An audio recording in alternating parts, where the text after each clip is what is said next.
Bismillahirrahmanirrahim. Assalamualaikum warahmatullahi wabarakatuh. Inilah highlight inti dari video kali ini. Allahumma sholli ala sayyidina Muhammad. Alhamdulillahirabbil alamin. Muhammad.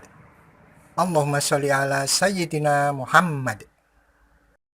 Bismillahirrahmanirrahim. Assalamualaikum warahmatullahi wabarakatuh.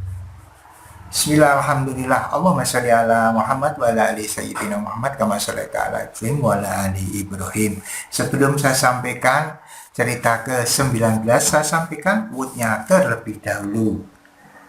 Jangan Anda merasa terlambat untuk dikabulkan karena jalan-jalan yang menuju ke arahnya telah terbendung oleh dosa-dosa Anda sendiri.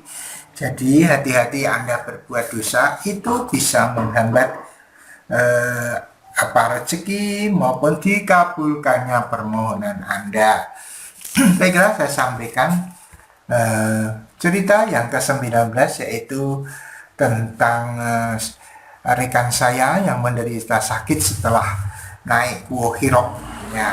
Oke, kita tahu bahwa Gua Hira itu adalah sebuah tempat di mana Rasulullah SAW menerima wahyu pertama, yaitu surat Alaq, ya, Al-Alaq. Ya. Banyak orang-orang yang ingin ke sana, tetapi kalau melihat medannya, tentu kalau tidak besar nyalinya akan langsung ciut dan dia akan mengurungkan naik ke gua itu. Apalagi melihat teriknya matahari yang begitu menyengat, ya. Pada saat kami melaksanakan umroh, kadang-kadang ya kita kesulitan ataupun semangat untuk menuju ke sana itu menjadi menurun. Contoh saja dari rombongan grup umroh yang jumlahnya puluhan, paling hanya 5 orang yang berani mencoba tantangan untuk naik ke Gua Hira, dan satunya hanya ada satu perempuan. Ya, ceritanya rencana untuk naik ke Gua Hira itu adalah pada menjelang subuh dan sholat di tempat mau naiknya ke Gua Hira, tetapi karena berbagai kegiatan maka rencana itu diurungkan dan naiklah sekitar pukul 9 ketika matahari sudah ya di atas sepenggalah. Ya, maka dari hotel di Mekah, kelima orang ini naik taksi begitu ya menuju kaki Gua Hira. Kemudian naik dan dengan semangat juang yang tinggi, 5 orang ini naik ke gua dan 1 orang tinggal karena di tengah perjalanan karena merasa tidak kuat dengan sengatan matahari. Sedangkan beberapa yang naik kemudian mereka berjuang untuk menapaki trap-trap yang ada dari Bukit Gua Hira yang setengah saja ada trapnya. Kemudian naik ke bukit itu harus hati-hati karena di sana tidak ada trapnya, atau kita harus menapaki batu-batu yang kadang-kadang licin. Ya. Alhamdulillah dari rombongan itu berhasil sampai ke dalam Gua Hira, tetapi karena panas terik yang harus mereka tanggung ketika menaiki dan menuruni Gua Hira, ada satu sahabat yang kemudian sampai di hotel itu merasa badannya pegal-pegal. Ya, tidak hanya dia sendiri, tentu semuanya pun merasa pegal dan panas sekujur badan. Tetapi yang agak parah memang satu teman, karena dia mungkin kondisi dan juga situasinya, mungkin juga faktor usia, sehingga setelah itu mengalami sakit, pegal-pegal dan agak demam begitu. Tapi atas kemurahan Allah diobati untuk tidur, kemudian beliau bisa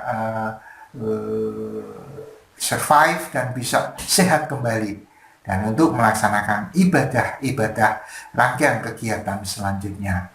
Mudah-mudahan mereka yang berusaha ke sana dianggap ibadah karena apa? Karena nampak tilas dari turunnya wahyu pertama di Gua Hira, yang itu menjadi landasan ya orang-orang muslim untuk selalu membaca ya, Iqra, untuk selalu belajar ya.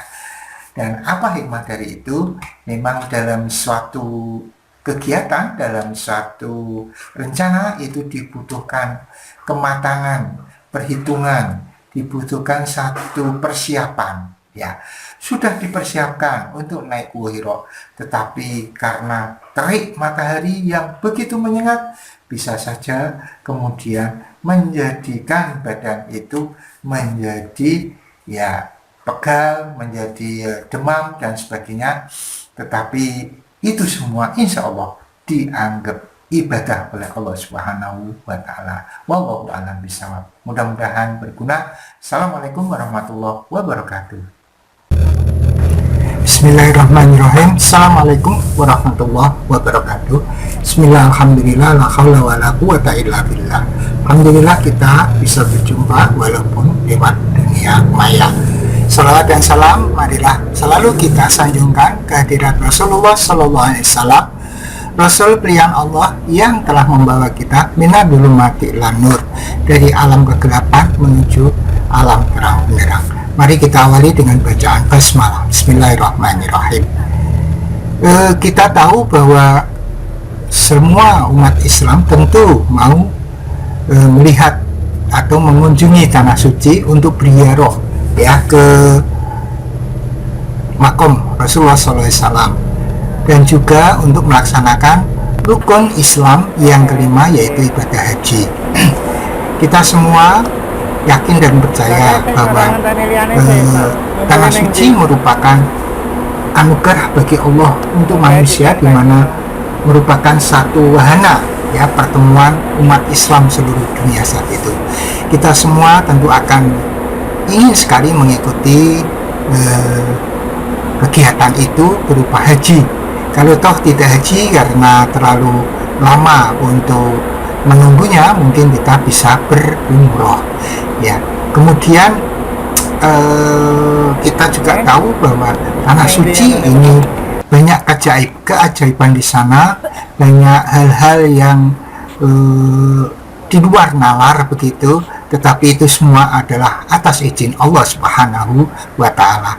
Oleh karena itu, kesempatan ini saya akan menyampaikan beberapa kisah, beberapa hal yang terjadi yang merupakan keajaiban dan hal-hal yang menarik yang terjadi di tanah suci, yang merupakan testimoni dari apa yang saya alami, dan juga dari referensi yang pernah saya dengar, saya baca, kemudian saya ulang kembali untuk menceritakan di sini.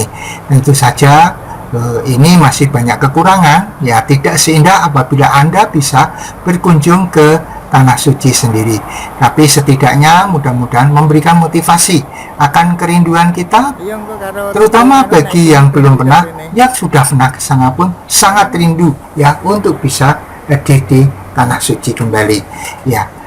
Yang saya hormati para pirsawan semuanya, jadi tujuan saya untuk mengunggah ini adalah untuk membunuh lupa, biar waktu yang ada pada diri saya setelah pensiun ini masih memiliki manfaat bagi orang lain, sehingga saya membuat konten ini.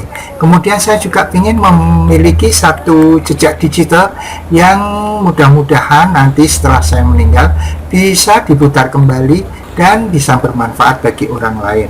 Yang ketiga, saya bertujuan untuk meningkatkan keimanan untuk saudara-saudara semua, juga untuk diri saya sepanjang masih hidup ini.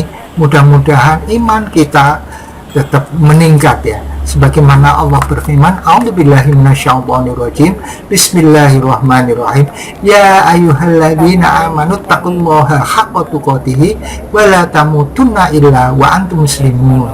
Ya ayyuhalladzina amanu, wahai orang-orang yang beriman, ittaqillah, mari kita tingkatkan ketakwaan kita kepada Allah.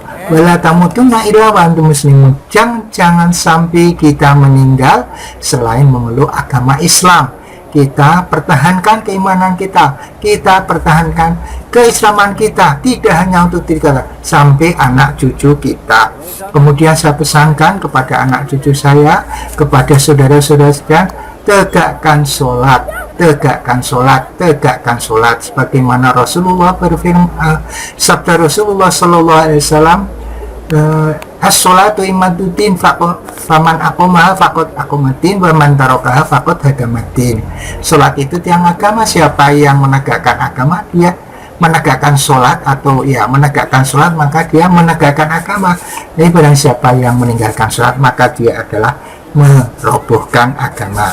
Kemudian disclaimernya, bahwa di dalam unggahan ini mungkin ada kesamaan ide, kesamaan pandang, kesamaan pendapat, kesamaan nama, kesamaan tempat, mungkin itu adalah kebetulan, dan manakala itu mengganggu Anda, saya mohon maaf sebesar-besarnya. Kemudian saya tegaskan bahwa saya bukanlah seorang kiai, bukan seorang ahli agama, saya manusia biasa yang masih harus belajar. Maka kalau terdapat kesalahan, saya mohon maaf sebesar-besarnya. Yang ketiga, mungkin judul dan caption di thumbnail video ini atau keterangan di description mungkin berbeda dengan apa yang ada di sini. Saya mohon maaf sebesar-besarnya. Yang keempat, bahwa unggahan ini saya khususkan untuk anak cucu saya, keturunan saya, keluarga saya. Tetapi manakala Anda yang di luar keluarga saya mau mengikuti dan mau selalu menyimak channel ini, video ini, saya ucapkan terima kasih. Mudah-mudahan bermanfaat bagi Anda dan sekeluarga. Yang kelima, bahwa unggahan ini sifatnya itu masih subjektif, masih banyak kekurangan. Oleh karena itu perlu disempurnakan. Bila ada yang lebih, pakailah, itu datangnya dari Allah. Tetapi bila ada yang kurang, itu adalah dari kebodohan saya, maka maafkanlah. Maka sebelum saya tutup, saya doakan mudah-mudahan kita semua diberikan keberkahan, diberikan kesehatan, diberikan perlindungan dari Allah Subhanahu wa Ta'ala. Dan di samping unggahan ini, saya juga memiliki video-video yang lain yang bisa Anda simak setelah ataupun di video ini, yang bisa Anda tonton setelah ini. Mudah-mudahan bermanfaat. Assalamualaikum warahmatullahi wabarakatuh. Ala Muhammad, Allahumma sholli ala Sayyidina Muhammad.